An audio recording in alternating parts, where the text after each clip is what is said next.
You just have to take a break every now and again, get outside, breathe some fresh air and go, ah. Nacht für Nacht habe ich denselben Traum. Und dann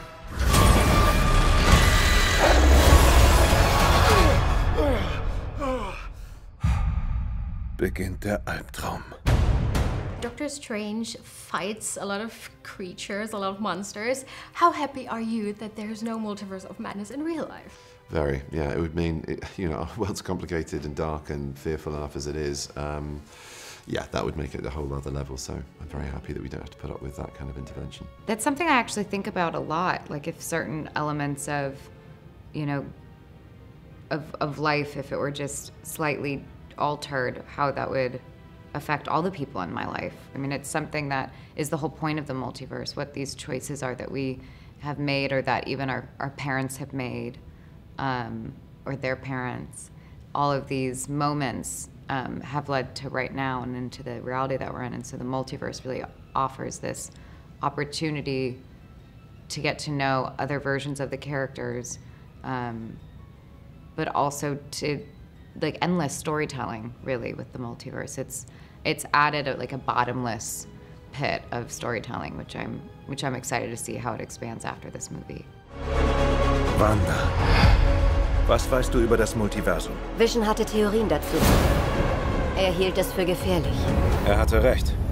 Imagine suddenly another universe would open and another Benedict would show up.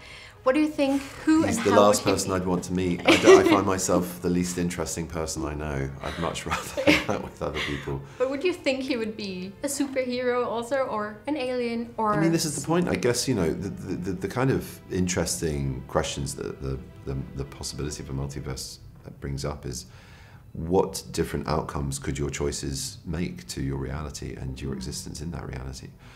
I mean, of course, with a more fantastical storyboard of the Marvel Cinematic Universe, those different universes are very different and very extraordinary in various ways. But just philosophically, like, would you do things differently if you were given a chance to do it again? And what would the outcome of your life have been? That fascinates me, that kind of philosophical role play. Aber ich wollte nie, dass so etwas hier passiert.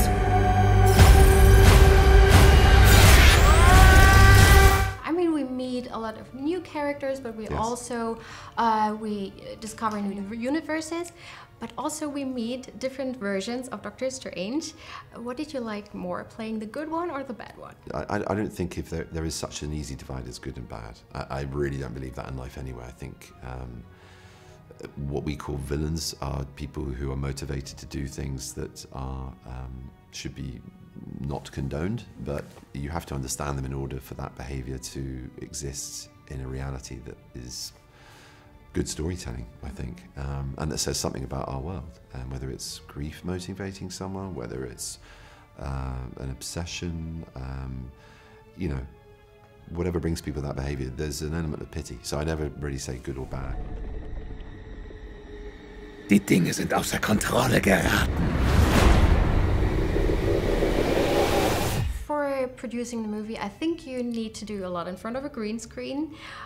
What helps you to better imagine in which situation your character An actually amazing is? SFX department, and yet when you sit in your own audience for the first time, you're always blown away by quite what it is that you were supposedly imagining. Well, actually on this set, there wasn't that much green screen. There's quite a lot of real-world set, thanks to Charlie Woods and the production design and the incredible skill of that art department. It's really amazing to step onto set and see just these massive set pieces that transport you into a different world, and that's when you feel very lucky to be on movies like this. There's a magic when you get to be on these huge set pieces.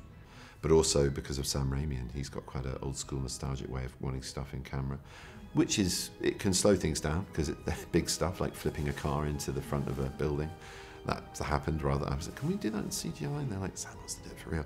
And it's amazing to be on set when that sort of stuff is happening. It's kind of incredible. But so I liked that a lot of the things we did was practical. And if it's not, when you have a green screen, I just really need to understand what they're going to put there, because sometimes I don't, and I regret how I interact with it. So there was a mixture, but you know, as a child, any child will tell you, and I as an only child, you know, your imagination just gives you limitless possibilities, and that's kind of what you're doing in front of a green or blue screen. You just have to take a break every now and again, get outside, breathe some fresh air, and go, there's a horizon, there's a sun, and you know that we're revolving around, but you know we're in our day cycle. You know, you just have to reorientate yourself as a human being in a circadian rhythm every now and again, because it can get very, you know, discombobulating.